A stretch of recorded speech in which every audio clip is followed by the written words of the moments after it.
Pastor Daniel का जीवित कहानी। पास्टर डैनियल का उनकी पत्नी से एक दिन ऐसा झगड़ा हुआ और उनके अंदर इतना गुस्सा समाया था कि वो अपने बेटे को देखना तक नहीं चाहते थे और गुस्से में अपने पिता से मिलने उनके घर चले गए।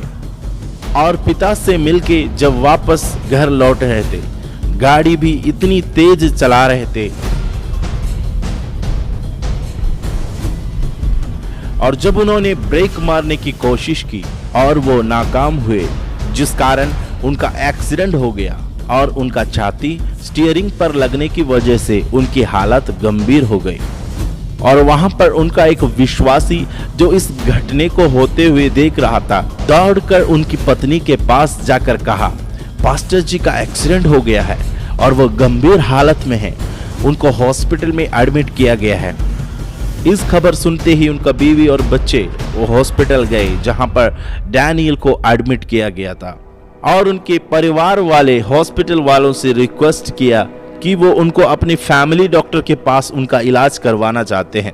फिर पास्टर डैनियल को उस हॉस्पिटल से दूसरे हॉस्पिटल जहां पर उनका फैमिली डॉक्टर रहते थे रेफर किया गया। और जब डैनियल पास्टर जी को एम्बुलेंस में लेकर जा रहे थे, उनको दो स्वर्गदूत दिखे और उन्होंने उनसे कहा कि हमारा जिक्र किसी से ना करे। और उसमें से एक स्वर्गदूत ने उनको स्वर्ग की ओर लेकर गया और वहां उन्होंने पवित्र लोगों का एक बड़ा झुंड देखा।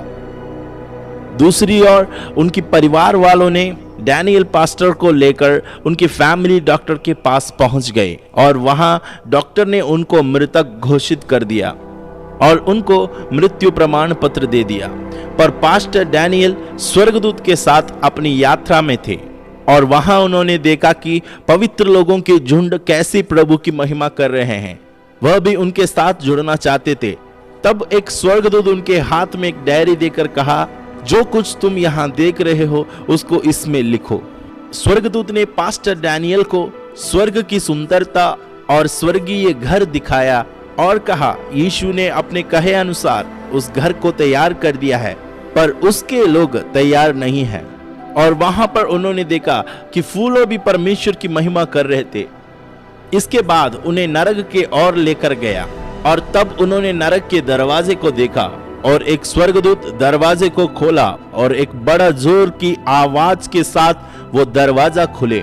जैसे ही दरवाजा खुला, उनको बहुत से आत्मा रोते हुए सुनाई दिया। वो अलग अलग प्रांति, जाति और जगह के लोग थे। वहां पर सबकी आत्मा तड़प रही थी। जैसे ही उन्होंने डैनियल को देखा, वे सब मदद के लिए पुकारने लगे कि हमको यहाँ से बचा। उन्होंने वहां देखा कि उनको शरीर तो है पर उनमें खून नहीं था। उनका आग जल रही है पर वहां कोई ज्वाला नहीं थी। वहां पर एक दूसरे का शरीर को वे खाना चाह रहे थे। इस दृश्य को देखकर डैनियल पास्टर वहां खड़े रहा। तभी स्वर्गदूत ने उनसे कहा, यदि आज जीवन की किताब को बंद किया जाए तो तुम्हारा भी हाल यही होगा। उन्होंने कहा, नहीं। वो बहुत ही डर के कहने लगे, मैं एक पास्टर हूँ, प्रभु का संतान हूँ, प्रभु में मैंने नया जन्म लिया है और सबको सुसमाचार सुनाता हूँ। दूत ने कहा, बस करो, तुम प्रभु से कहते हो मुझे माफ करो और अपनी पत्नी को खुद माफ नहीं किए, इस कारण तुम्हारा पाप भी माफ नहीं किया जाएगा। जो तुमने बोया वही तुम काटोगे।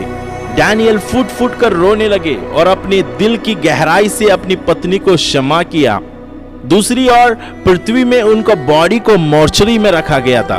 तब उनकी पत्नी को एक वचन याद आया, इब्रानियों की पत्री 11 अध्याय उसका 35वां वचन, जहां पर लिखा है, स्त्रियों ने अपने मरे हुओं को फिर जीविते पाया।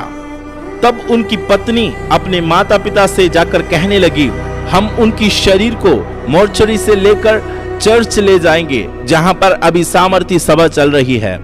तब उन लोगों ने डैनियल पास्टर का मृतक शरीर को लेकर चर्च पहुंचे।